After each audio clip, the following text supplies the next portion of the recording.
Hello everyone, কিতা অবস্থা সবার? আশা করি ভালো আছেন, আমিও ভালো আছি। আজকে মৌলভীবাজার যাইমু অ্যান্ড কিতা কিতা করমু আপনারা সপ্তাহ দেখাইমু। প্রথমে বাড়ি থেকে বাড়ি গেলাম অ্যান্ড আটি আটি আমি যাইরাম। তারপরে গাড়ি উঠি গেলাম, উঠিয়া রওনা দিলাম মৌলভীবাজার যাওয়ার উদ্দেশ্যে। গাড়িয়ে যাইরাম বাট মনে মনে ফিল লাগে যে বিমান চড়রাম। বেশি কথা বাড়াইয়া লাভ নাই, আইলাম আমি মৌলভীবাজারের কাছাকাছি। তারপরে প্রথমে আইলাম আমি আমার কলেজও।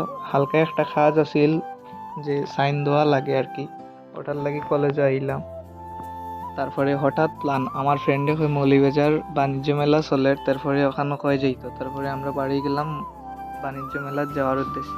প্যাকেটে বেশি টেকা নাই, এর লাগি শর্টকাট রাস্তা দিয়ে আমরা আটিয়েও এলাম মেলাতে ইয়া ভালো লাগছে খুবই, কিন্তু দিন তো মানুষ কম। আর ভাবছিলাম কিচ্ছু মনে মনে কিনবো, কিন্তু কিনার মতো গীতা সবও খালি মহিলা। ভিডিও ওখানেই শেষ। সবাইরে ধন্যবাদ ভিডিওটা দেখার লাগি।